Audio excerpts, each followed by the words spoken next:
여기 중국 최고의 사립학교에서 엘리트 교육을 받았다는 중국 여학생이 있습니다. 그리고 그녀는 한국은 사실상 중국의 소수민족이고 한국인들은 마땅히 중국어를 사용하며 중국에 대한 존경을 표한다는 중국 교육을 곧이곧대로 믿고 한국에 수학여행으로 방문하게 되었다고 하는데요. 그런데 그녀는 그렇게 중화 사상을 가진 채 한국에 온 지 5분 만에 경악을 금치 못할 장면을 목격하고 주저앉고 말았다고 합니다. 그렇다면 그녀가 한국에서 대체 어떤 경험을 했던 것일까요? 안녕하세요. 저는 중국 출신의 슈란이라고 합니다. 사실 저는 중국에서도 가장 부유한 축에 속하고 그래서 저는 다른 일반적인 중국인들과는 다른 삶을 살았습니다. 당연히 저는 태어날 때부터 보살핌을 받아온 중국의 수도 베이징에서도 가장 비싼 사립학교에서 학교 생활을 이어오고 있죠. 같은 반 친구들이요? 그들의 부모님은 부유한 당 간부들, 사업 거물, 그리고 중국 유명 대학교의 내로라 하는 교수들이었어요. 여러분은 중국의 미래이자 5천년의 후계자라는 것을 기억하세요. 매일같이 듣는 이 소리는 정말 지겨울 정도죠. 하지만 그날만큼은 조금 달랐습니다. 담임 선생님이 교탁 앞에 서자 분위기는 금방 가라앉았어요. 그는 클립보드를 잡고 목을 가다듬고 눈에 띄는 자부심을 가지고 발표를 했습니다. 우리는 국제교류 프로그램의 일환으로 한국으로 여행을 가게 되었어. 반응은 즉각적이었습니다. 교실 전체를 가득 채운 헛웃음, 그리고 비꼬는 박수 소리가 이어졌죠. 학생들은 곧바로 외쳐댔어요. 한국? 고대부터 우리의 속국이었던 그 작은 반도. 제 아버지는 그들의 문화가 기본적으로 중국의 남은 찌꺼기라고 말씀하셨어요. 그런데 그런 나라를 가겠다고요? 줄 전체가 웃음으로 터져나왔고 코미디언들처럼 서로의 어깨를 때렸습니다. 그러다 또 다른 날카로운 목소리가 터져나왔어요. 왜 미국이나 유럽은 안 될까요? 적어도 한국보다는 가치 있는 선택 같은데 말이에요. 그녀는 무심하게 휴대폰을 훑어보며 중얼거렸습니다. 한국은 케이팝과 화장품밖에 없는 국가예요. 아니면 게임도 있을 수 있겠죠. 그마저도 아이들이 PC방 안에서 삶을 낭비한다고 하지만 말이에요. 모두가 한국행에 회의적인 시선을 보냈습니다. 한국은 그냥 화려한 껍데기일 뿐이야. 모든 게 가식이자 거짓이고 그들에게 깊은 건 없어. 선생님은 질서를 회복하려고 노력했어요. 진정해. 이 수학여행은 눈을 뜨게 하는 문화여행이 될 거야. 긍정적으로 생각해야지.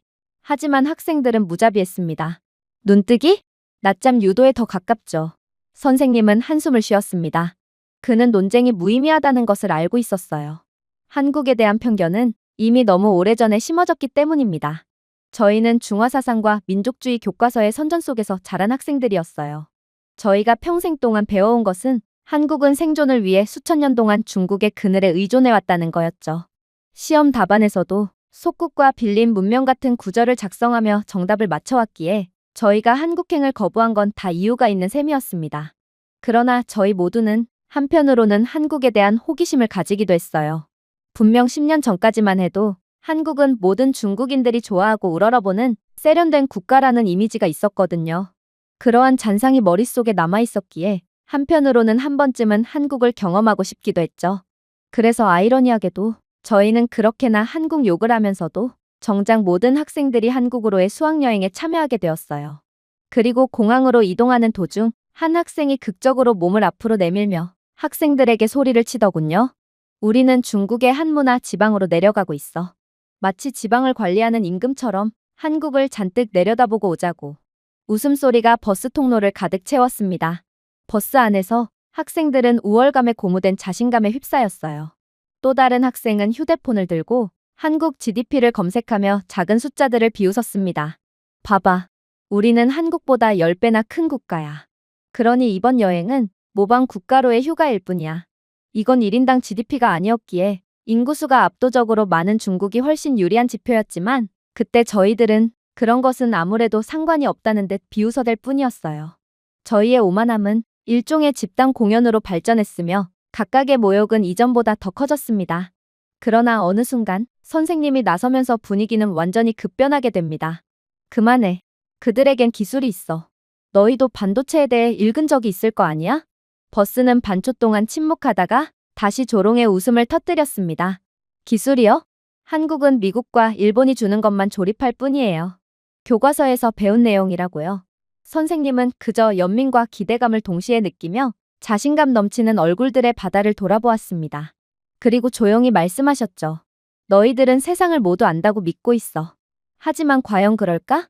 버스는 빨간불에서 속도를 줄였고 밖에서는 한 중국인 남자가 경적을 울리는 수많은 자동차들을 무단으로 건넜습니다. 또 다른 남성이 인도에 침을 뱉었고 자전거를 타는 사람들은 교통체증을 위험하게 헤쳐나갔죠. 이게 바로 아이러니였습니다. 이런 나라에 사는 저희들이 과연 누굴 욕할 수 있을까요? 어쩌면 바로 이게 저희들의 실패의 시작이었을지도 모릅니다. 그리고 버스가 공항을 향해 이동할 때 운명은 저희 옆에 빈 좌석에 조용히 앉아 있었죠. 그렇게 저희는 비행기를 타고 인천공항에 도착하게 됩니다. 밝은 빛이 광택이 나는 바닥에 쏟아졌고 유리벽과 넓은 복도에서 반사되었죠. 량회이는 하품을 하며 여행 가방을 끌었고 목소리에는 오만함이 가득했습니다. 악몽이 다가오고 있어. 로밍도, 신호도, 게임도 없겠지. 한국은 가난한 국가거든. 철루이는 코미디 총극에서 소품처럼 휴대폰을 들고 웃었어요. 무료 와이파이는 절대로 존재하지 않겠지. 아니, 존재하는 척만 할 뿐일 거야. 그게 바로 보여주기에 미쳐있는 나라 한국의 실체거든. 무료 와이파이는 잡히지만 정작 20가지 양식, 3가지 로그인, 그리고 비밀스러운 과금이 포함되겠지. 하지만 저희는 입국 심사대를 통과하자마자 이상한 일을 겪게 됩니다. 저희의 휴대폰은 하나둘씩 완벽하게 동기화되어 윙윙거렸거든요. 화면이 순식간에 켜지고 갑작스러운 폭풍우처럼 알림이 쏟아졌습니다. 린차오는 조용히 숨을 헐떡였습니다. 잠깐만, 나는 어떠한 비밀번호도 입력하지 않았어. 아무것도 누르지 않았다고. 량회이는 얼굴을 찡그리며 화면을 격렬하게 두드렸습니다. 말도 안 돼.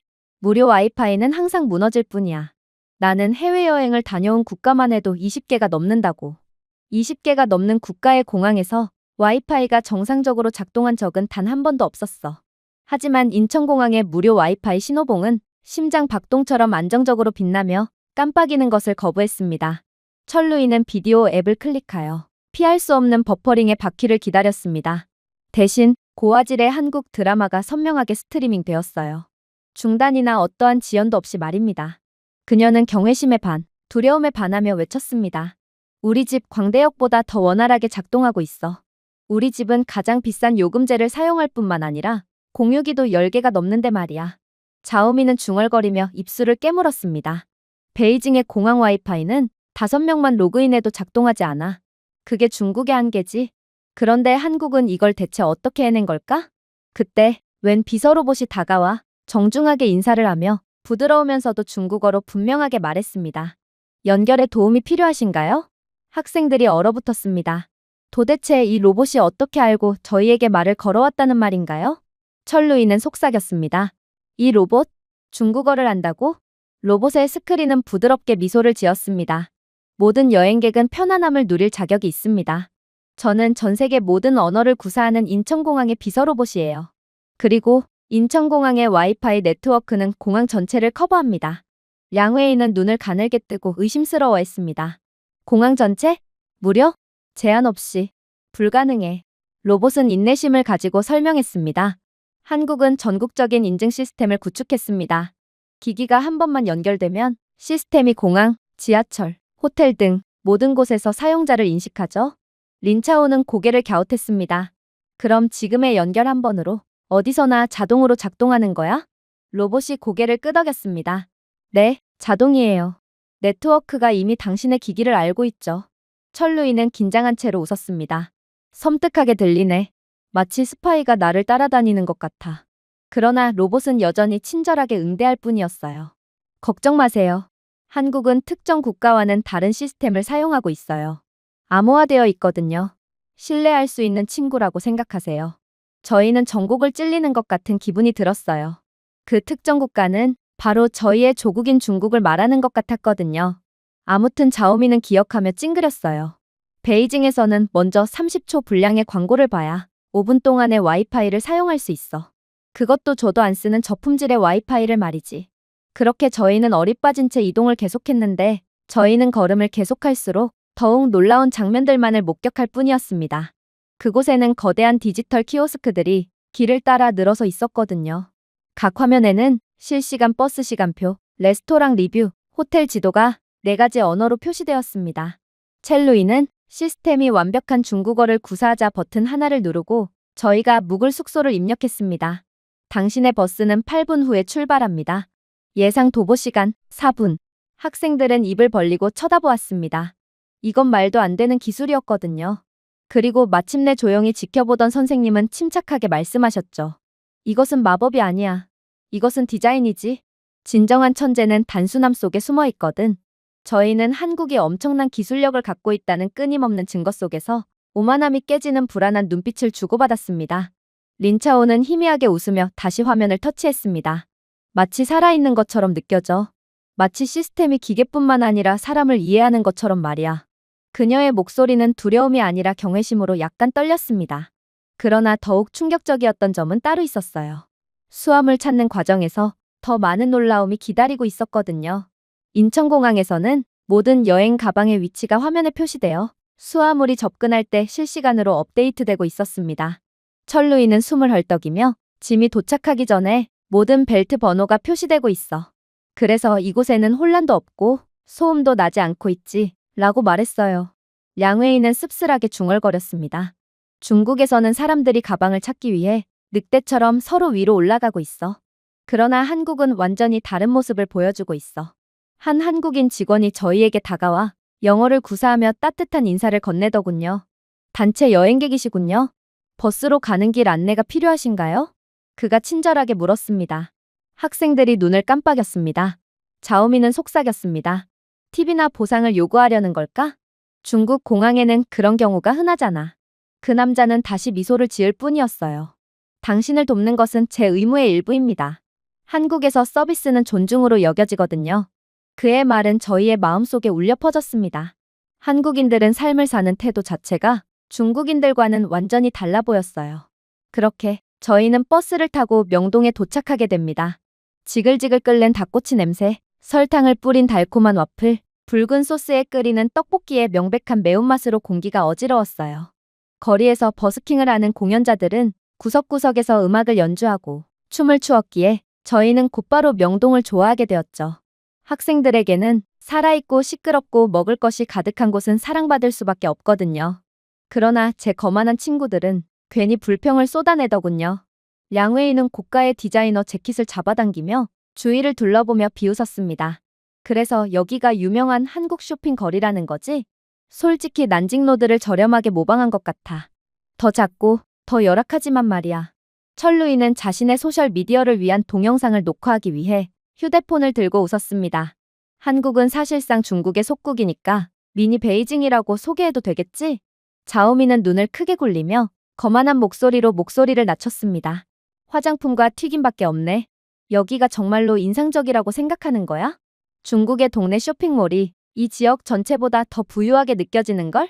린차오는 그들 옆에서 조용히 걸으며 불빛과 음식 가판대에서 인내심을 가지고 기다리는 한국인들의 질서정연한 줄을 주시했습니다. 그녀는 바닥에 쓰레기가 없고 돈과 물건을 주고받는 모든 과정에서 부드러운 예의를 갖추며 상인들이 고객에게 공격적으로 소리치는 대신 진심으로 웃는 모습을 발견했어요. 그녀는 거의 혼잣말처럼 속삭였습니다. 내 생각은 달라. 한국에서는 중국에서 흔하게 볼 수 있는 혼란 따위는 볼 수 없거든. 훨씬 더 차분한 것 같아. 하지만 그녀의 말은 반 친구들의 웃음소리 속에 묻혀버렸어요. 그리고 저희는 이내 디저트 가게에 들렀고 각종 달콤한 디저트를 구매했습니다. 량웨이는 카드와 아버지의 선명한 메모가 가득 담긴 두꺼운 지갑을 꺼냈습니다.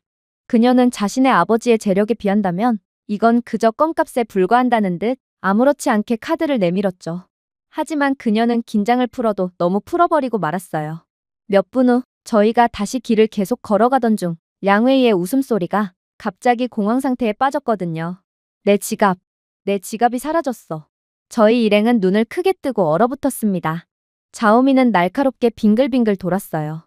사라졌다니 그게 무슨 말이야? 농담을 하는 거야?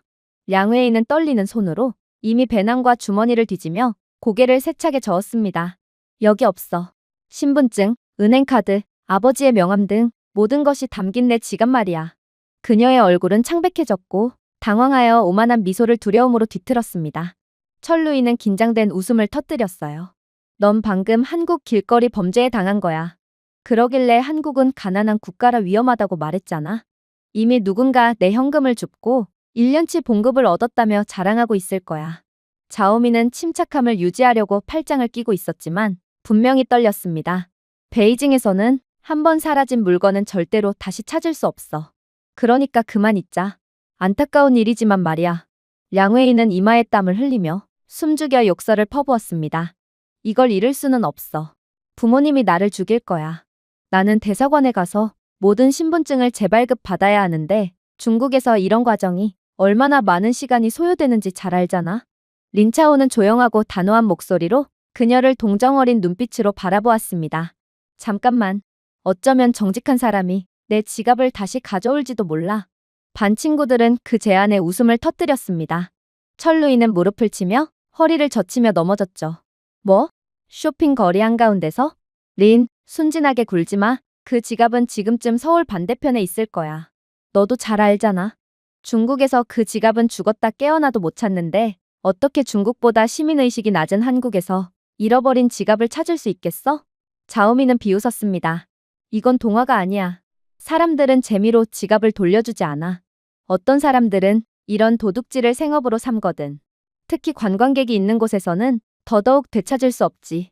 하지만 논쟁이 더 커지기도 전에 한 젊은 한국 여성이 군중 사이로 나섰습니다. 그리고 그녀는 정중한 미소로 저희에게 다가와 유창한 영어를 구사하더군요. 실례합니다. 누군가 이걸 잃어버렸죠? 당신들이 이 지갑을 놓고 가는 것을 봤어요. 중국인이시죠? 웃음소리는 순식간에 사라졌습니다. 량웨이는 눈을 크게 뜨고 사정없이 목소리를 떨었어요. 그건 제 거예요. 그녀는 손을 흔들며 재빨리 앞으로 다가갔습니다. 그리고 그녀는 미친 듯이 그것을 열어 각 카드와 지폐를 뒤적였죠. 그녀의 턱은 거의 떨어질 듯 벌어졌습니다. 모든 것이 여기에 그대로 있어. 동전 하나조차도 사라지지 않았어. 그러나 더욱 놀라웠던 건 이 한국인의 반응이었어요.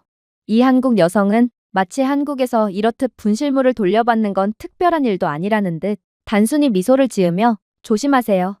이 거리는 꽤 혼잡하거든요. 라고 말할 뿐이었거든요. 그러고는 감사를 기다리지도 않고 그대로 조용히 군중 속으로 사라져버렸어요. 저희는 방금 일어난 일의 단순함 때문에 오만함이 산산조각난 채 믿을 수 없다는 듯이 얼어붙어 서 있었습니다. 철루이는 갑자기 목소리가 작아지며 중얼거렸어요. 수고비를 요구하지도 않았어. 그녀가 아무런 대가도 없이 그냥 돌려줬다고? 이게 말이 되는 상황이란 말이야? 자오미는 자존심이 상한 채 찡그렸습니다. 아마도 방송사에서 연출한 장면일 거야. 관광객들을 위한 속임수처럼 말이야.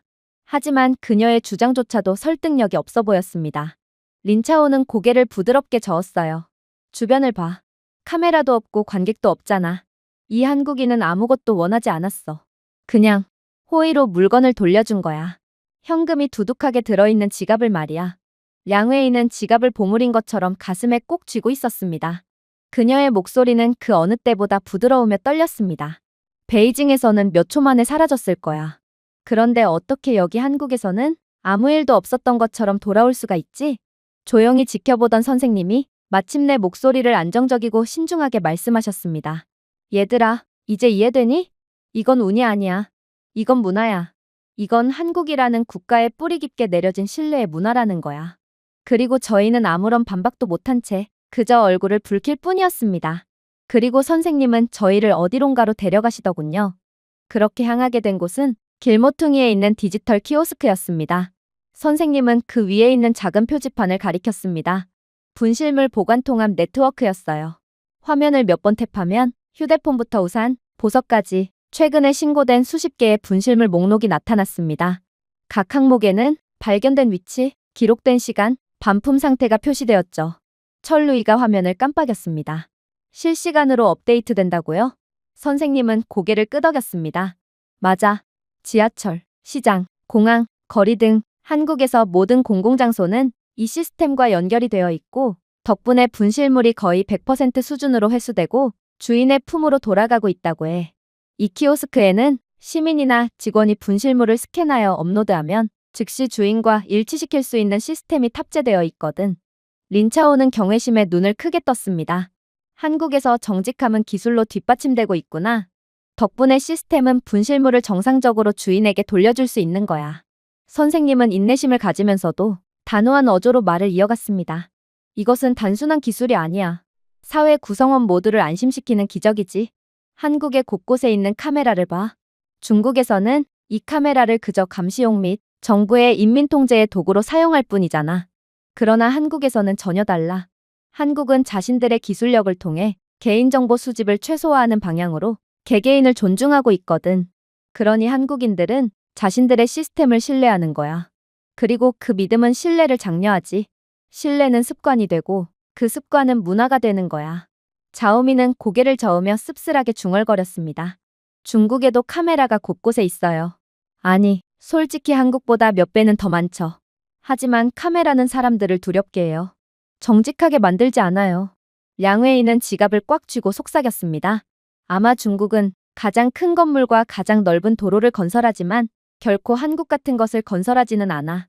우리는 결코 신뢰를 구축하지 못하고 있거든. 그렇게 숙소로 돌아가는 버스에 탑승한 학생들은 평소와 달리 조용했습니다. 명동의 왁자지껄함은 절정에 달했지만 더 이상 아무도 조롱하지 않았어요. 철루이는 목소리가 흔들리며 농담을 시도했습니다. 정말로 지갑을 되찾다니, 량웨이, 너는 아마 당신은 한국에서 가장 운이 좋은 관광객일 거야. 량웨이는 천천히 고개를 저으며 지갑을 내려다보았습니다. 과연 그럴까? 내 생각에 이건 운이 아닐 거야. 여기서는 이게 그냥 정상이야. 그게 한국의 가장 무서운 점이지. 자오미는 조용하고 질서정연한 거리를 내다보며 거울 속 그녀를 돌아보았습니다. 아마도, 어쩌면 우리가 불운한 사람일지도 몰라? 우리는 크기는 크지만 믿음은 전혀 없잖아. 린차오는 부드럽게 속삭였습니다. 한국은 신뢰 자체가 부를 형성하고 있고, 그리고 지금까지 우리는 우리가 가난하다는 것을 전혀 모르고 있었어. 선생님은 무언가 변화한 것을 알고 조용한 자부심을 가지고 저희를 바라보았습니다.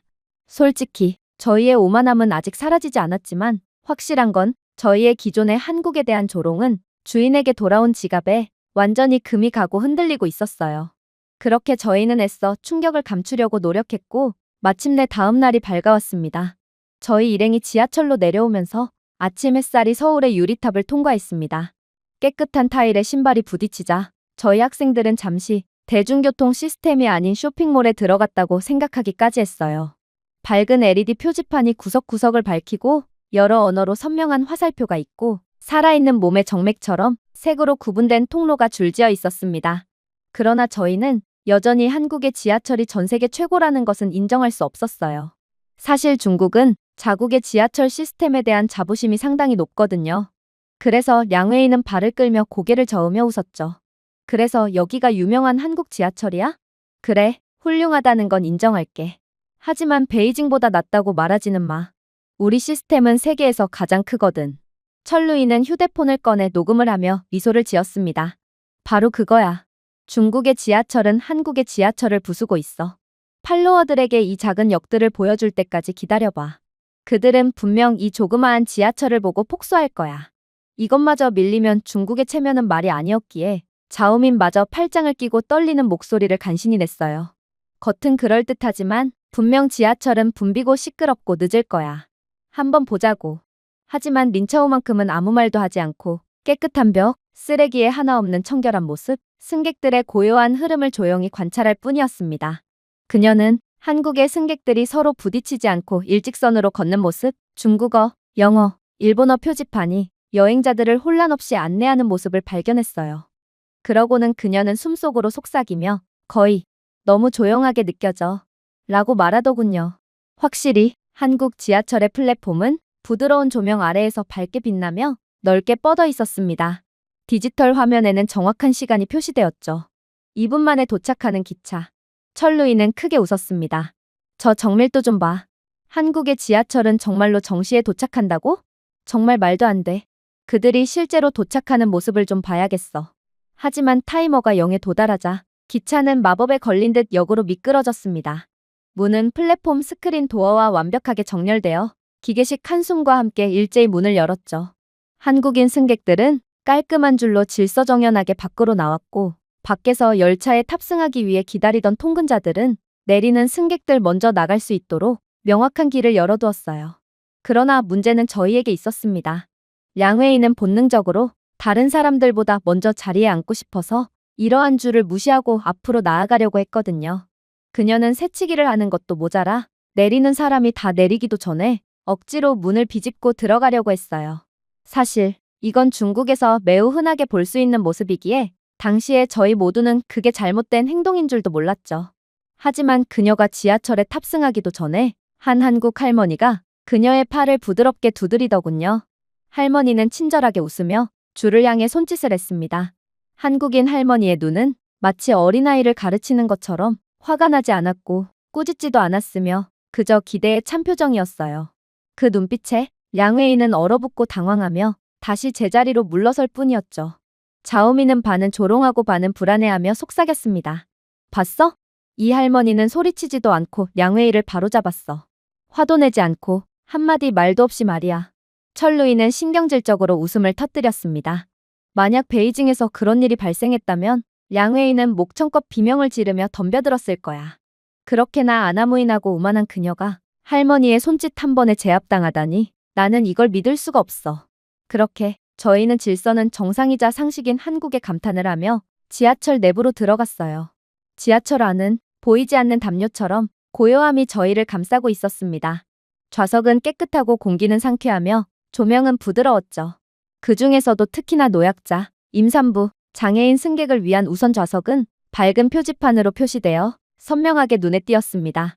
지하철 내부의 좌석은 꽉 차 있었음에도 그럼에도 이러한 배려석에 탑승한 한국인 승객은 단 한 명도 없었어요. 량웨이는 중얼거렸습니다. 여기가 상하이라면 그 자리는 이미 꽉 찼을 거야.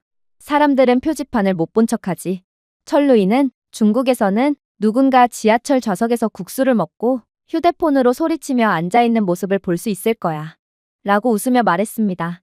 하지만 여기 한국에서는 모두 조용히 앉아 조금의 소음이나 피해도 발생시키지 않았어요. 심지어 한 할머니가 들어오자 몇몇 승객들이 즉시 일어나 그녀를 배려석으로 부드럽게 안내했습니다. 할머니는 감사의 인사를 하고 미소를 지으며 고개를 숙였죠. 저희는 그런 모습을 믿기지 않는다는 표정으로 응시할 뿐이었어요. 중국에서는 빈자리에 앉으려는 노약자의 자리마저 그냥 밀쳐버리고 빼앗아 버리거든요. 그러나 더욱 놀라웠던 점은 따로 있었어요. 지하철 문 위에 디지털 지도에 불이 켜지며 각 정류장을 정밀하게 표시하고 환승을 나타내는 화살표, 출구 사이에 도보 시간까지 표시해 주었거든요. 한국어, 영어, 중국어, 일본어로 차분한 안내가 이어졌고 결국 저희는 열등감이 폭발하고 말았습니다. 그리고 선생님은 그저 침착하게 저희를 진정시킬 뿐이었죠. 이것은 단순한 디자인이 아니야. 이건 시스템 사고 그 자체지. 그러니 중국은 한국을 따라올 수가 없는 거야. 자오미는 찡그렸습니다. 시스템 사고라뇨? 그게 무슨 뜻이죠? 선생님은 천장 통풍구를 가리켰습니다. 센서는 이산화탄소 수치를 모니터링하고 있어. 그리고 공기가 탁해지면 신선한 공기가 자동으로 순환하지. 그는 다시금 디지털 게시판에서 손짓을 했습니다. AI는 모든 기차를 추적하여 군중 흐름을 예측하고 있기도 해. 한 역에 사람들이 너무 몰리면 일정이 실시간으로 조정되지. 그러니 한국은 어떠한 돌발 상황에서도 막힘없고 지연 없는 지하철 운행이 가능한 거야. 철루이는 눈썹을 치켜 올렸습니다. AI요? 그냥 지하철인데요? 그건 너무 과하지 않나요? 선생님은 희미하게 미소를 지었습니다. 과잉? 사고를 예방하고 에너지를 절약하며 기차를 제 시간에 운행하는 건 과잉이 아니야. 오케스트라를 이끄는 지휘자라고 생각해봐. 그가 없으면 소음이 발생하고 모든 조율이 깨지고 말지. 그러나 지휘자와 함께라면 조화와 시너지 효과가 일어날 수 있어. 학생들은 선생님의 말에 반박을 하기 위해 고군분투하며 침묵에 빠졌습니다. 그러나 결국 저희 모두는 아무 말도 할 수 없었죠. 그렇게 지하철은 다시금 다음 역으로 부드럽게 미끄러지면서 부드러운 차임벨이 울렸습니다. 문이 열리고 내리는 승객들이 먼저 내렸죠. 솔직히 저희는 중국에서 늘상 하던 것처럼 줄을 무시하고 새치기를 하려고도 해봤지만 한국에 보이지 않는 질서의 힘이 저희를 제지했습니다. 두려움도 통제도 없이 공유된 존중의 단순한 힘뿐이었죠. 마침내 에스컬레이터에 도착하자 에스컬레이터는 완벽한 흐름으로 작동했어요. 위에는 지하철 도착 시간과 연결된 버스 시간표가 디지털 화면에 표시되었죠. 그야말로 모든 것이 시계의 기어처럼 원활하게 동기화되고 있던 거였습니다. 량웨이는 고개를 저으며 중얼거렸어요. 우리는 크기에 대해 자랑하고 있어. 하지만 이것은 정밀도야. 한국은 완벽한 정밀도로 돌아가는 사회를 만들어냈던 거야. 철루이는 마지못해 속삭였습니다. 그리고 어쩌면 이거야말로 중국보다 훨씬 더 강력할지도 몰라? 린차오는 부드러우면서도 맑은 목소리로 아래 플랫폼을 돌아보았습니다. 우리는 위대함이 소음, 크기, 소리라고 생각했어.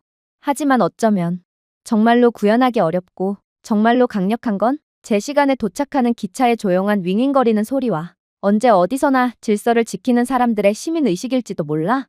그렇게 저희는 완전히 할 말을 잃은 채 계속해서 이동할 뿐이었어요. 그리고 오늘은 이번 수학여행의 하이라이트가 펼쳐질 날이었죠. 그건 바로 학생들은 조를 짜서 각각 한국 호스트 가족과 하룻밤을 보내는 거였어요. 현지인의 생활을 그대로 경험할 수 있다니 이건 부유한 사립학교에 다니는 저희만이 할 수 있는 매우 값진 경험이었습니다. 저희는 배정된 호스트 가족의 집으로 찾아갔어요. 저는 당연히 량웨이, 철루이, 자오민, 린차오와 같은 조였고 그렇게 저희는 한국의 아파트 단지로 들어오게 됩니다. 그리고 그렇게 아파트 단지로 들어오자마자 량웨이는 즉시 비웃기 시작했어요.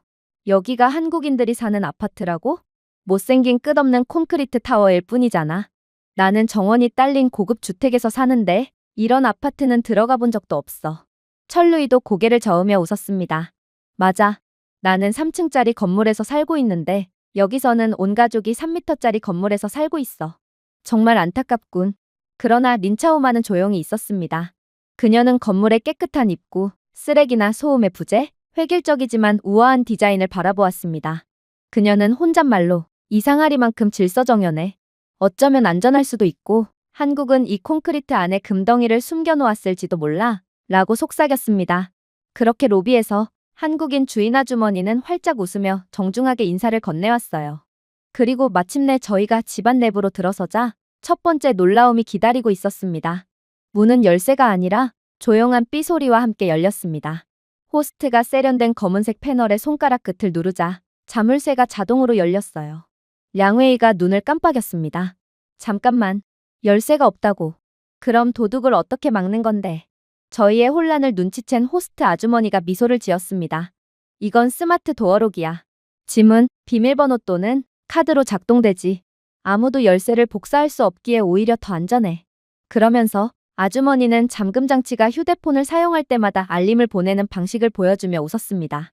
누군가 침입을 시도하면 즉시 알람이 울려. 그리고 경찰은 몇 초 만에 알림을 받을 수 있지. 저희는 영어로 소통해야 했지만 아무튼 한국의 놀라운 모습은 언어를 초월하여 저희에게 직격탄으로 다가왔어요. 하지만 몇몇 아이들은 자존심이 상했는지 어떻게든 한국의 단점을 찾아내려고 하기도 했죠. 아파트는 침실 2개, 작은 주방, 깔끔한 거실 등 소박한 크기였지만 놀라울 정도로 깨끗하고 정돈되어 있었습니다. 모든 물건에는 제자리가 있었고 어수선한 것도 없었으며 낭비되는 것도 없었지만 역시나 부유층이었던 친구들은 어떻게든 꼬투리를 잡으며 한국을 조롱했죠. 량웨이가 미소를 지었습니다. 우리 집 욕실은 이 거실 전체보다 더 커. 철루이는 웃으며 가구를 넘어뜨리지 않도록 조심해. 너무 좁아서 걸을 공간이 거의 없거든. 이라고 말했습니다. 그러나 그들의 오만은 단 한순간에 곧바로 꺾이고 말았어요.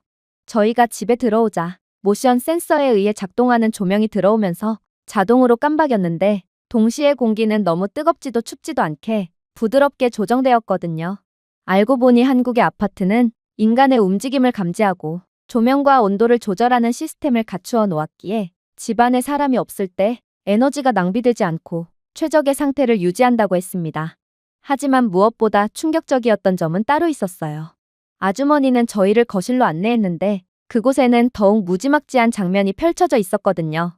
대형 스크린 텔레비전에서는 주인 아주머니가 한국어로 한마디 명령을 하자 실시간 뉴스에서 유튜브로 그리고 자동 한국어 자막이 있는 중국 드라마로 전환되었어요. 자오민의 눈이 휘둥그레졌습니다. 어떻게 자막이 즉시 표시될 수 있나요? 아주머니는 그저 놀라운 기술도 아니라는 듯 덤덤히 설명을 해주었어요. 이건 실시간 번역이 가능한 IPTV거든. AI는 스트리밍하면서 자막을 생성하지. 그래서 한국인들은 외국 채널에서 한국어 자막을 별도로 제공하지 않더라도 완벽하게 콘텐츠를 이용할 수 있어. 그렇게 TV 앞에서 잠시 휴식을 취하자 아주머니는 저희를 부엌으로 안내했고 그곳에서 경이로움은 계속되었습니다. 세탁기가 패널을 빛내며 부드럽게 윙윙거렸습니다. 너희의 더러워진 겉옷은 내일 아침이면 자동으로 세탁되어 있을 거야.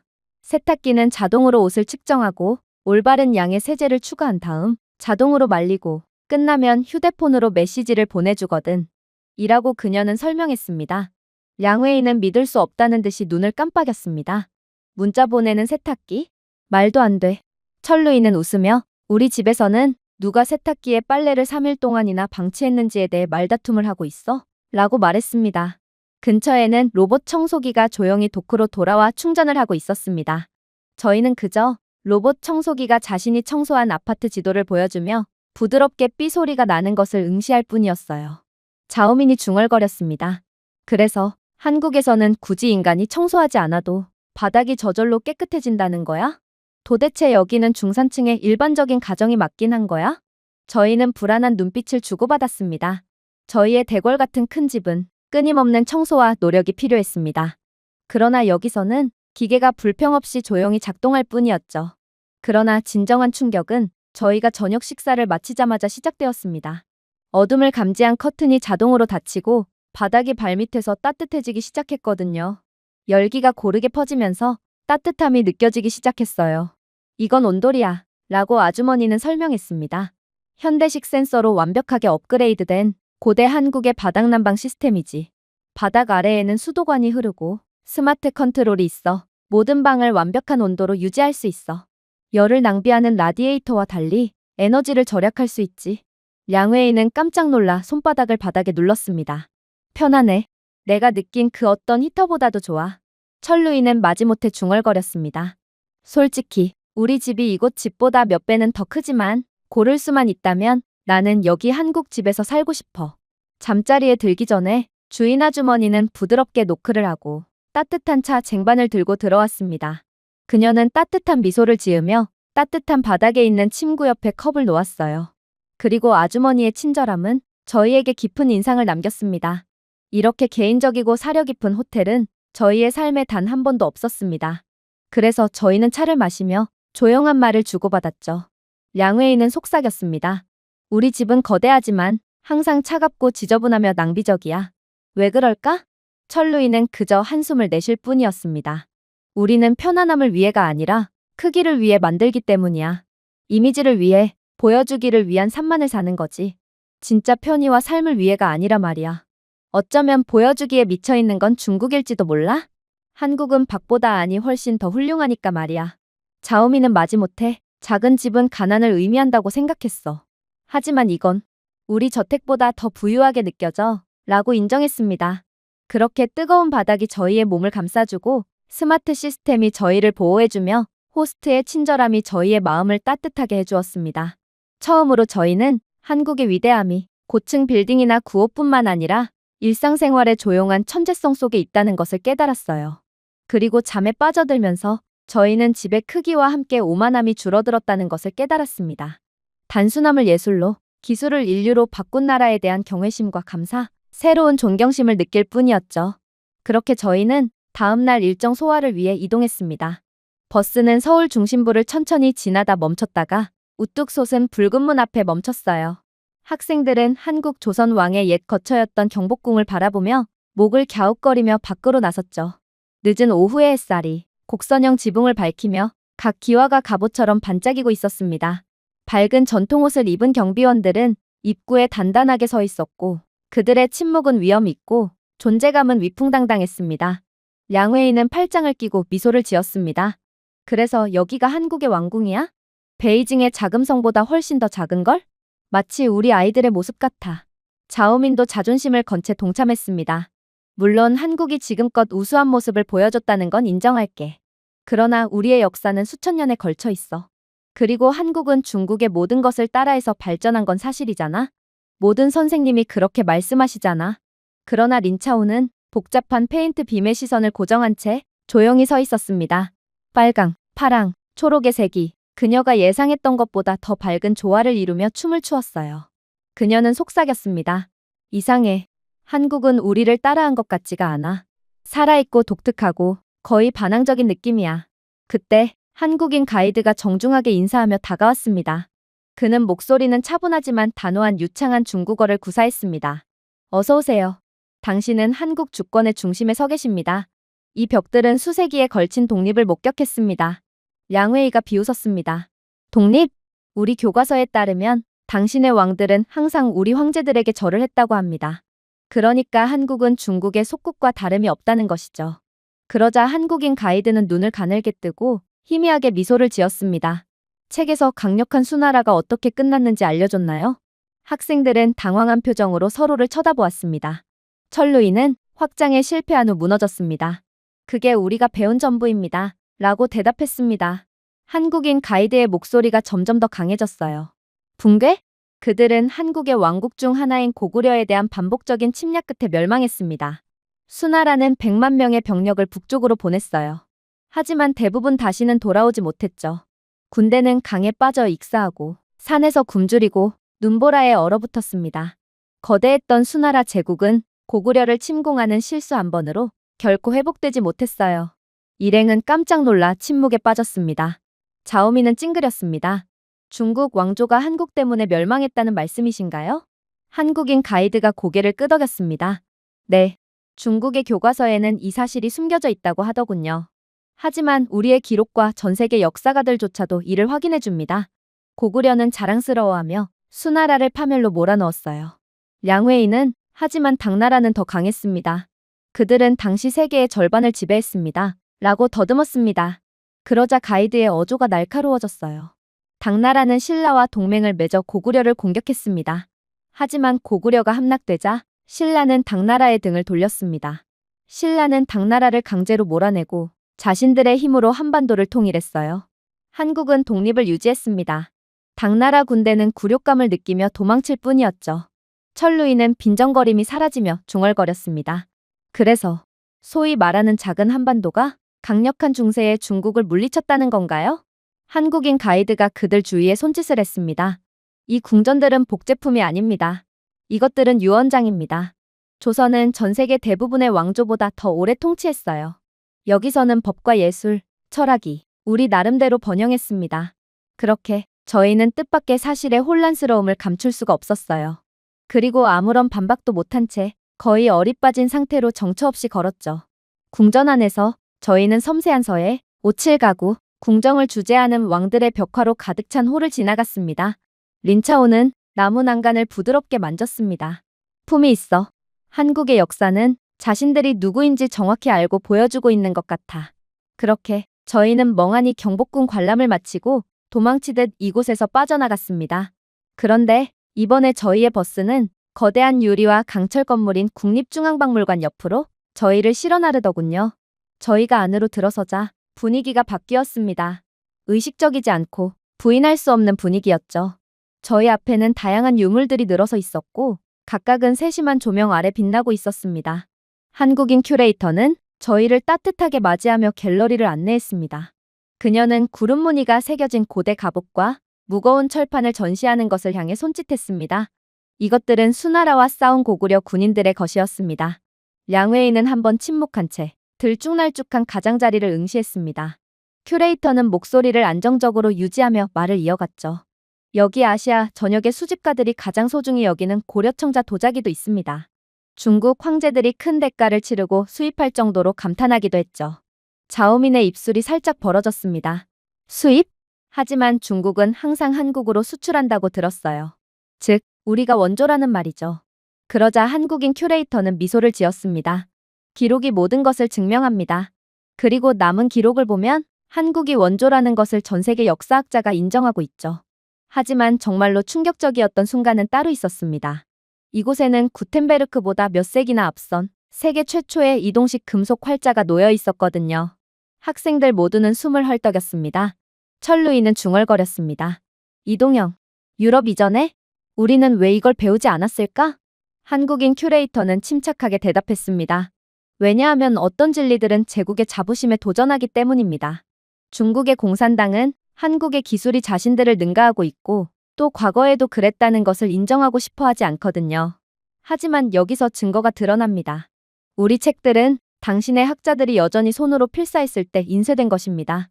린차오는 거의 혼잣말처럼 속삭였습니다. 한국은 중국의 그림자가 아니었어. 이들은 빛이었어. 저희는 계속 나아갔습니다. 저희는 한국의 국경을 보여주는 그림, 왕실 문서, 지도가 8세기가 지나도 완벽하게 보존되는 것을 보고 그저 할 말을 잃을 뿐이었죠. 자오미는 자존심을 떨며 주먹을 불끈 쥐었습니다. 만약 이게 사실이라면 우리가 배운 모든 것은 거짓말이었어. 량웨이는 우리는 한국이 중국에 집착하는 아이라고 생각했어. 하지만 아이들은 제국을 파괴할 수 없어. 아이들은 서양보다 먼저 발명할 수도 없지. 결국 아이는 중국이었던 거야. 라고 씁쓸하게 속삭였습니다. 저희들은 오만함이 완전히 사라진 채 조용히 서 있었습니다. 처음으로 한국이 아닌 저희 자신에게 의문을 제기했어요. 대한민국은 결코 모방된 적이 없었고 항상 기적만을 만들어내는 국가였던 것입니다. 그렇게 저희는 완전히 넋이 나간 채 이번에는 식당으로 향했어요. 저희가 향하는 식당은 조금 특별했습니다. 식사를 하면서 음식 체험도 할 수 있는 곳이었거든요. 한국은 김치, 삼계탕 등 중국의 음식을 그대로 따라해서 자신의 것인 양행세를 하는 국가기도 하기에 저희는 이번만큼은 저희가 자존심을 회복할 아주 좋은 기회라고 생각했습니다.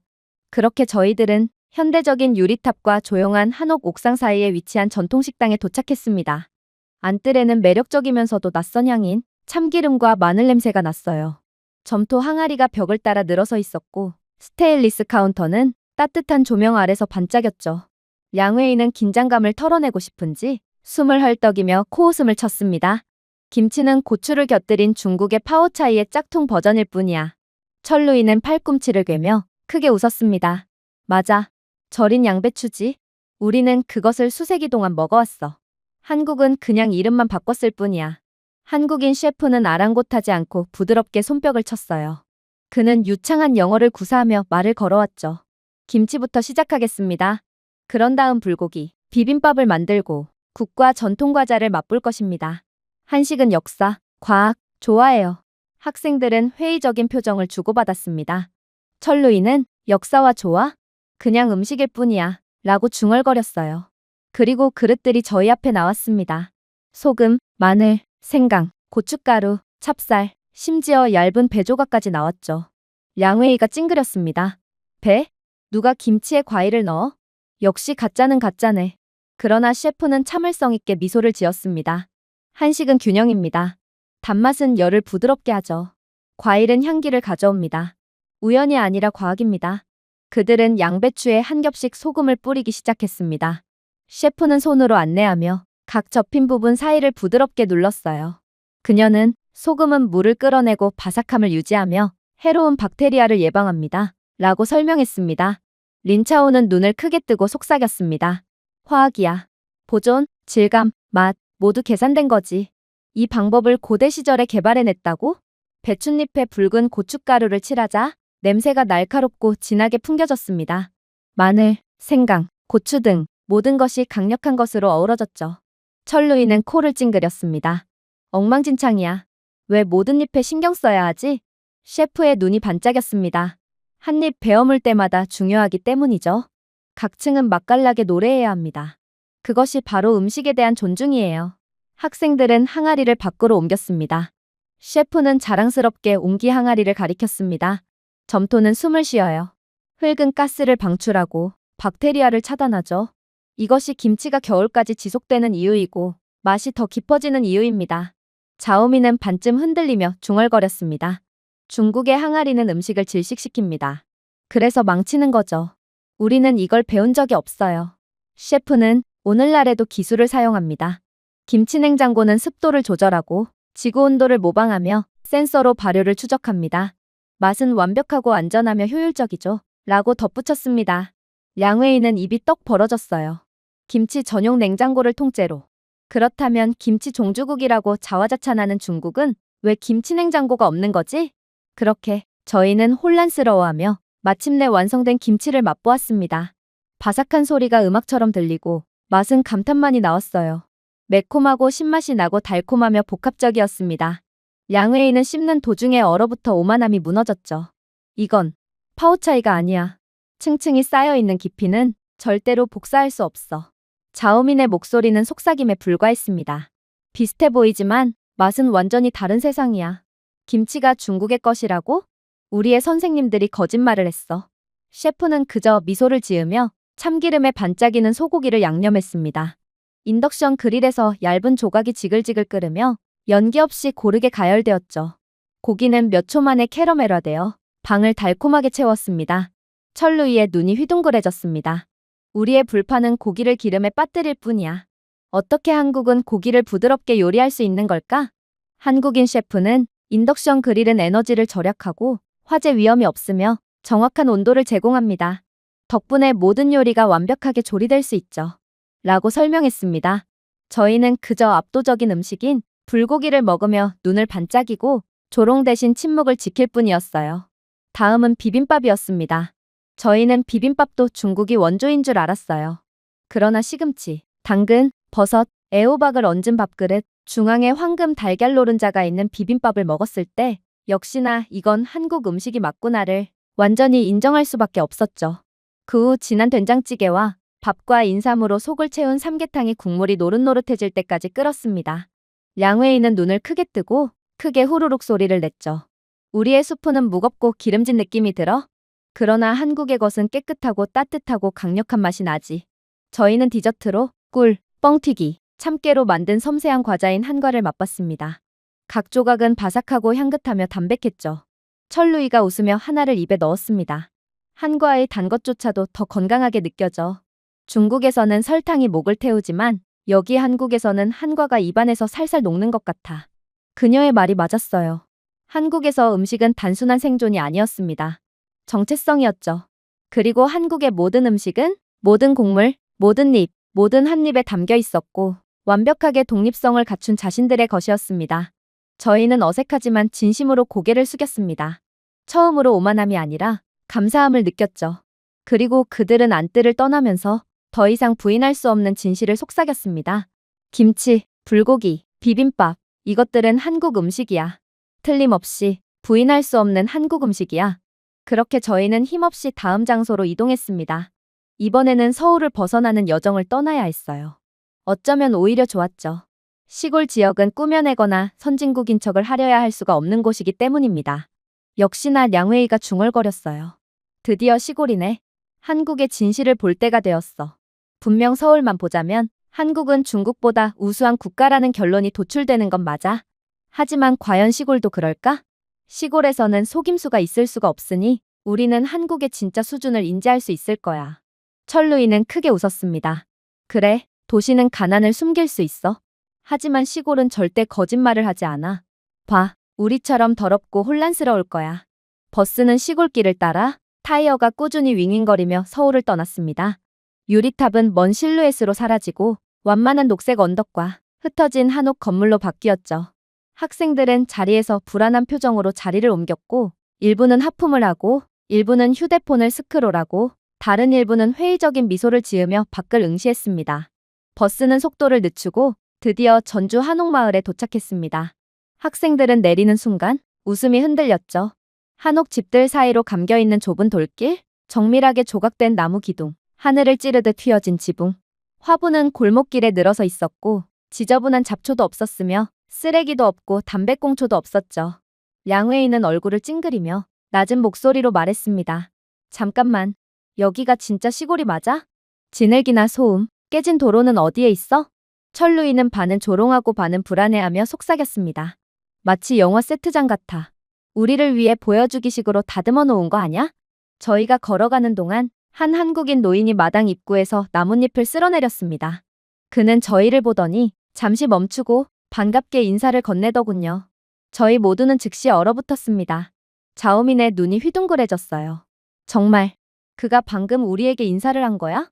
중국에서는 낯선 사람들이 지나갈 때 마을 사람들이 고개를 거의 들지 않습니다. 린차오는 희미하게 미소를 지었습니다. 여기서는 친절이 정상일지도 몰라? 중국처럼 누군가를 등쳐먹기 위해 방심시키려는 전략이 아니고 그냥 정상일 뿐이지. 몇몇 기와 지붕 위에는 태양광 패널이 은밀하게 반짝이며 전통과 어우러졌습니다. 한국은 시골마저도 역사적이지만 현대적인 에너지로 살고 있었죠.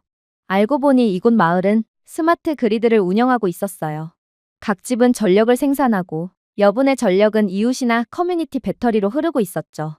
낭비가 전혀 없는 시스템이었습니다. 량회이는 충격을 받은 채 중얼거렸습니다.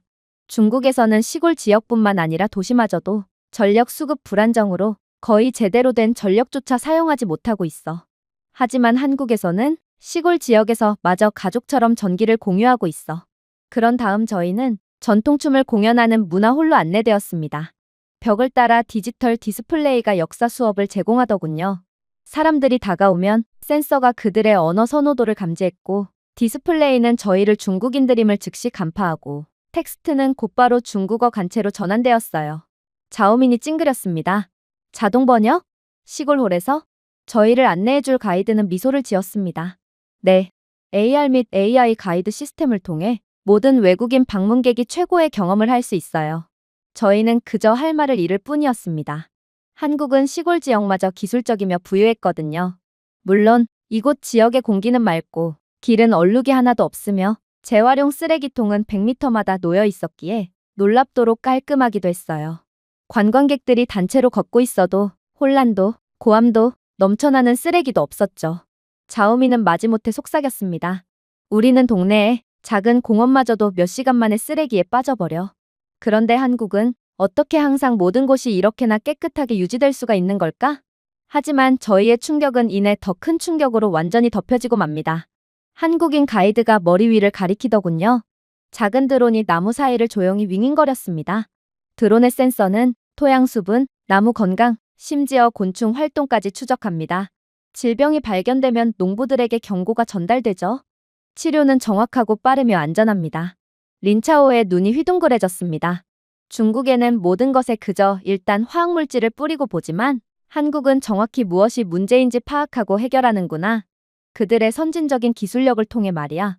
그래서 한국의 나무가 중국보다 더 건강하게 보이고 강이 더 깨끗하게 보이는 거였습니다. 이미 선진적인 기술력이 전 국토에 퍼져 있기 때문이었죠. 저희는 근처에서 깔끔한 줄로 주차된 세련된 전기 자전거를 발견했습니다. 각 자전거에는 QR코드가 있더군요. 첼루이는 호기심에 휴대폰으로 자전거를 스캔했습니다. 즉시 디스플레이가 중국어 지침으로 전환되었어요. 그녀는 중얼거렸습니다. 내가 쓰는 언어까지도 파악하고 있어. 이건 도대체가 말이 안 되는 기술력이야.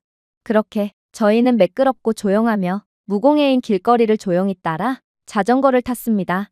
점심시간에 저희는 농가 체험을 갔어요. 한국인 주인은 고개를 숙여 몇 미터 떨어진 곳에서 재배한 농산물로 만든 비빔밥을 제공했죠. 그는 자랑스럽게 설명했습니다. 우리 채소는 센서로 모니터링됩니다. 토양 pH, 수위, 햇빛 등 모든 것이 앱으로 추적되죠. 덕분에 한국에서 농부들은 필요한 것을 정확히 제공할 수 있어요. 너무 많지도 너무 적지도 않아서 항상 최고의 품질을 재배하죠. 량웨이는 비빔밥을 천천히 씹으며 중얼거렸습니다. 중국에서 우리 밭은 화학 비료에 빠져 죽고 있어. 농작물은 자라지만 강은 죽지. 그러나 한국에서 채소들은 살아있는 맛이나. 그러나 이러한 충격도 잠시 저희는 그간의 저희의 중국에서의 삶을 완전히 부정하는 충격적인 경험을 하게 됩니다. 그건 바로 이곳 전주의 중심부에 있는 박물관에 입장할 때의 일이었어요. 한국은 자신들의 역사를 소중하게 여기는지 이곳에도 국립역사 전시관이 존재하더군요. 건물은 유리와 강철로 이루어진 요새처럼 솟아있었고 곡선형 외관은 햇빛을 반사하는 연마된 갑옷처럼 빛났습니다. 입구 위에는 디지털 패널이 움직이는 이미지로 반짝였어요. 초원을 가로질러 질주하는 기병들, 나무 블록을 조각하는 학자들, 산을 배경으로 솟아오르는 궁전 등 꽤나 멋있게 디자인되어 있었죠. 그러나 량회이는 역사 이야기만 나오면 중화사상의 본능이 튀어나오곤 했고 그렇게 비꼬는 목소리로 웃음을 터뜨렸습니다. 한국은 큰 건물과 밝은 화면이 있긴 하지만 역사는 변하지 않아. 한국은 항상 우리에게 고개를 숙였거든. 뭐, 수나라와 당나라는 워낙 특수한 일이지만 결국 그것뿐일 거야. 그렇게 저희는 첫 번째 홀에 들어섰습니다. 거대한 돔 스크린이 그 위를 감싸고 AI가 전투를 360도 재현하는 장면을 투사했어요. 기병들이 충돌하고 현수막이 끊기고 강철이 강철에 부딪혔습니다. 저희의 중국어를 엿들은 AI 화자는 중국어로 10세기 거란 야오 왕조는 10만 명을 이끌고 남쪽으로 진군했습니다. 3번이나 고려를 공격했습니다. 그러나 3번 모두 실패했어요. 라고 말했습니다. 불타는 화살이 돔을 가로지르자 학생들은 움찔했습니다. 한국 갑옷을 입은 군대가 강둑을 잡고 거란 병사들을 차가운 물살로 밀어 넣었어요. 량웨이는 눈살을 찌푸렸습니다. 거란족은 강력했어.